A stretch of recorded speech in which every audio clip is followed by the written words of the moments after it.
Hello again, this is the Spin Doctor and welcome to my channel. Today I'm going to be looking at two different budget range watercolour paints that have both essentially come recommended to me by the incomparable Lindsay the Frugal Crafter, and as that woman is nothing if not cheap in the very best way of saying it, she knows her budget watercolours and she rates quite highly in many of her videos the Reeves Watercolors, and I noticed you can get those in the UK, so I thought, well, I'll give them a try. And I had a conversation with Lindsay about these on Twitter a little while ago, and here are the Reeves Watercolors, incidentally, available at £8.99 from Waterstones in the United Kingdom at the moment. That is a bookstore for those who are not particularly familiar with them, and you can also get them on Amazon at probably a way better price, but that is a 24 pack of what they call artist watercolours. But Lindsay's description when I was talking to her about them on Twitter was that they were student grade, probably better than what we in England call aquafine from Daler and Rowney, or in the US you would call those Georgian watercolour from Daler and Rowney.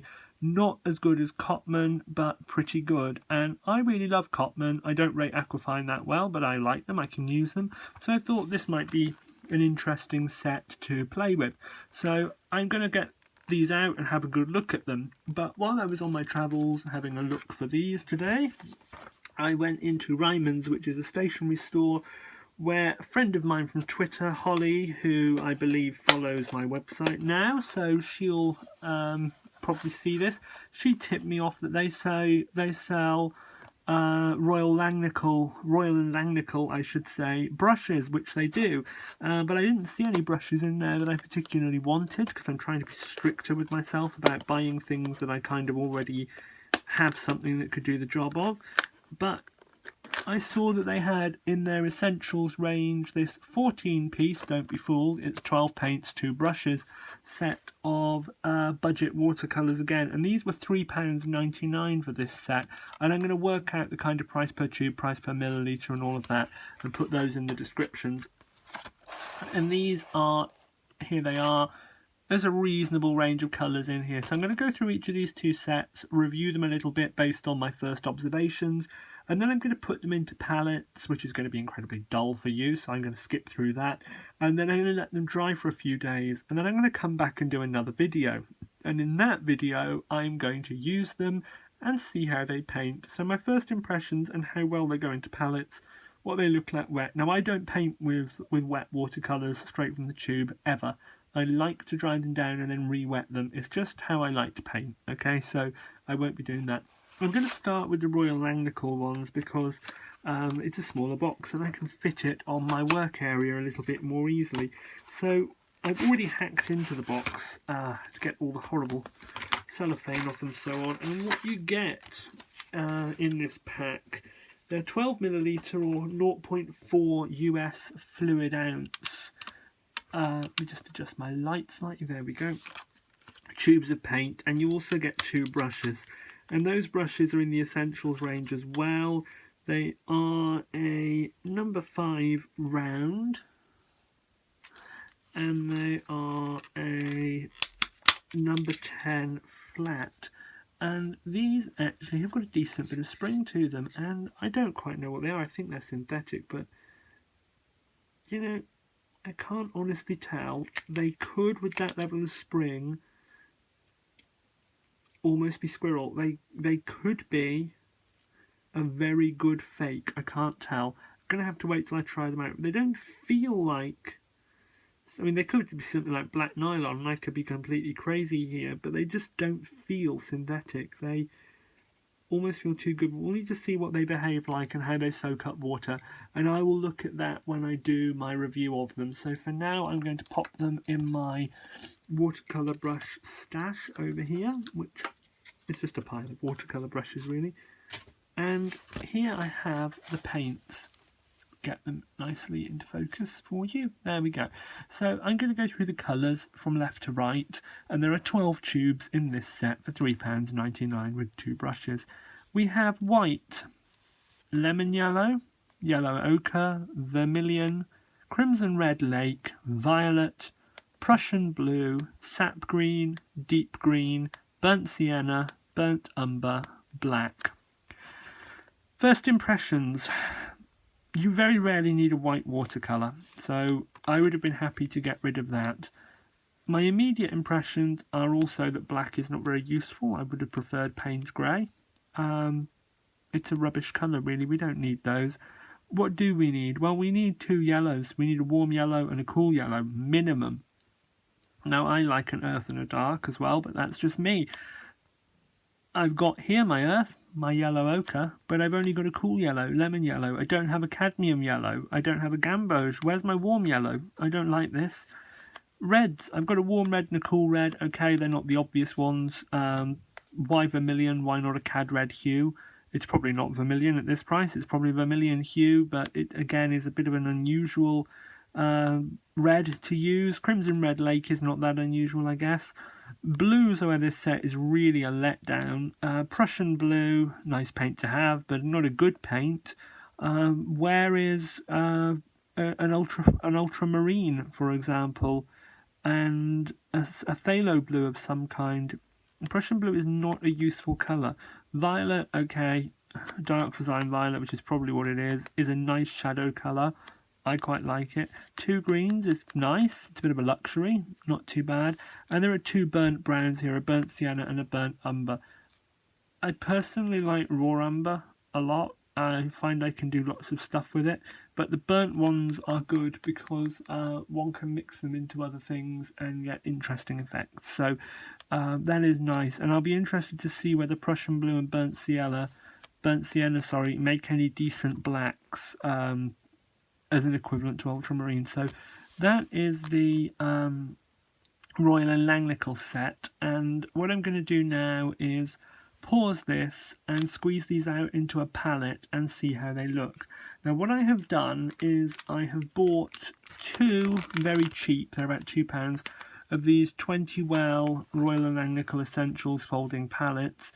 These are the same folding palettes you can get from Frisk and all sorts of other suppliers. They are centrally manufactured, probably in China, and they have usually got 5 mixing areas, 20 wells. They want to keep a lot of my student sets of watercolours in, just to kind of keep them tidy. So I'm going to put them in. I'm going to add a drop of glycerol to every well because these will crack when they dry because they're cheap paints. And I've got my cocktail sticks here ready to stir those with, and my glycerol. And this glycerine, or glycerine as it's sold, it's glycerol to me, I'm a scientist, is Supercook's, which is now shows how old this is because they're now Dr. Oetker in the UK, and this actually went out of date in July 2006. I found it in my kitchen cupboard about a year ago and started using it for watercolour. It has absorbed a bit of water over that time, so it is a hygroscopic substance, so it takes in water from the air, so the volume has actually increased over time, but it's still strong enough that I can use it to make paints not crack when they dry. So I'm going to put those out and then we'll have a look at them. So I'll be back in just a second.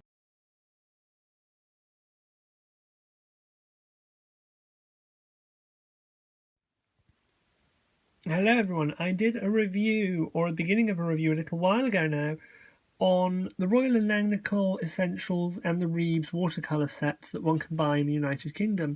And I did a little swatch of them the night after I put them into palettes, and my initial impressions were, and I just picked roughly equivalent colours, that in the Reeves set they are very chalky, sort of filler-filled, very pale colours. But on the Royal and Langnickel you have lovely colours, including this wonderful crimson red and Prussian blue, and the violet is quite nice. It's very faint. I mean, it's not a really good dioxazine violet that's nearly black, but it's okay. The Reeves just have this lovely viridian. So they were my initial impressions. I then painted them out big, because that's the best way to see them. And I did that on some watercolour paper, and I'm just going to pull these out, and then we'll look at them absolutely side by side, and we'll have an opinion on them. So this is first of all the Royal Langnickel set. I've painted them out on Aquafine cold press 300 gram per square metre or 140 pound paper, and I did that using a water brush just into squares which were traced around a plastic container I found on my desk. Thank you, Jane Blundell, for that tip. So the lemon is actually a lovely bright lemon. The yellow ochre, lovely and earthy. The Vermilion and the Crimson Red Lake, really actually quite lovely reds. The Violet, again lovely. Even the black is actually quite a respectable black.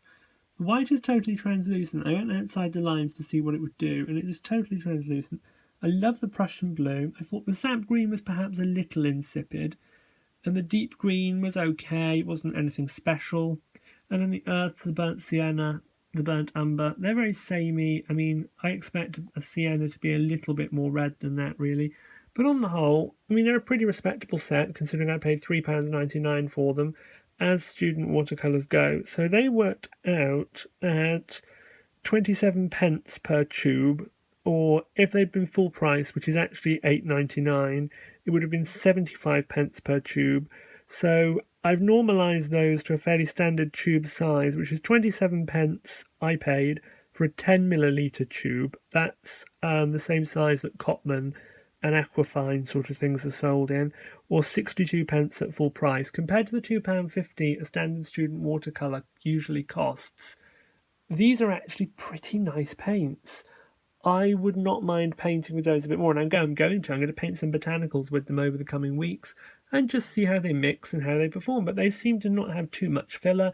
They're lovely bright colours. I couldn't tell you what they've actually used. I mean, I'm certain Crimson Red Lake is not Crimson Red Lake. It is going to be a dye of some kind. But I'm going to play with them, see how they work, see how they lift, and we'll take it from there. Now, I also have the the Reeves set, which is slightly larger. I'll just bring that over. And I did this similarly with the Tracing Around Found Object. It's on the same paper, and here we go. The lemon yellow is lovely and cool. The medium yellow and the dark yellow similar. They don't look great on the camera, but I can tell you they are passable as mimics of cadmium. Cad orange looks very red on camera, but in real life is a lovely luminescent orange. It's got a lot of light reflection. The brilliant red is okay. The crimson is totally insipid. Phthalo blue is okay. Cobalt blue is a little bit insipid. The cerulean blue is okay. The violet is very insipid. The rose madder is pretty, but I think it's a little bit filler-y. The magenta, similar. Ultramarine is nice. Permanent green light is nice. The sap green is nice. The viridian is actually one of my favourite viridians. I really like this particular tone of it. The yellow ochre is okay. The raw umber is a little bit sepia, not really a raw umber. The burnt umber is okay. The burnt sienna is actually better than the Royal Langnickel. The Chinese white is totally transparent. I mean, it doesn't cover up that pencil line at all. The flesh tint, you know, one of those useless colours they always give you. This one actually, if you mixed it with raw umber, could give you some reasonable flesh tones. The Payne's grey is nice enough, and the ivory black is actually a pretty nice neutral black. It doesn't have any colour cast in real life at all. So on the whole, actually, even though I thought they looked absolute shit when I did my initial little swatches here, once I'd given them time to wet, they were fine. So what I would say, if you buy this set, the Reeves set, which you can buy at Waterstones in the UK for £8.99 for 24 colours at the moment, I would say put them into a palette with a drop of glycerine into every well, mix them with a cocktail stick, let them dry down for 2 to 3 days, and then when you intend to use them, just mist the whole set, wait a good 15 minutes, and you might need to work at them a little bit to wet them the first time, but once you have, they do work really well. I can't vouch for how they mix or how they paint, because I'm going to do that in the coming week. I'm going to do a part 3 where I will actually use these and the other set side by side, and we can do a nice comparison of them. I would say, personally, I prefer the Royal and Langnickel paints. They are just much more vibrant in comparison. I think they're better. So they're a little bit more expensive, of course, because you only get 12, but they do a 24 pack as well, I believe. So if you want a decent set of student grade watercolours, I personally would go with the Royal Langnickel set. If you don't want to go with that, the Reeves set is adequate. I would personally recommend, in order top to bottom in terms of quality of student grade paint, probably Cotman, Royal Langnickel, Aquafine, Reeves, in that order. Cotman really are very, very good for student quality paints, but you pay for it. They're £2.50 per tube recommended retail price. The Royal and Langnickel are pence per tube. So it depends how serious you are about watercolour, but I would say if you really want to try it out and decide whether you love it, buy 2 red, 2 yellow, 2 blue of Cotman and just play. And if you like them and want to expand, try the Royal Langnickel set, see how it goes. Remember, all watercolours are compatible with each other. It doesn't matter who manufactured them, so don't be afraid to buy from different manufacturers and just kind of chase deals. It's perfectly okay. Thank you very much for watching, and good evening.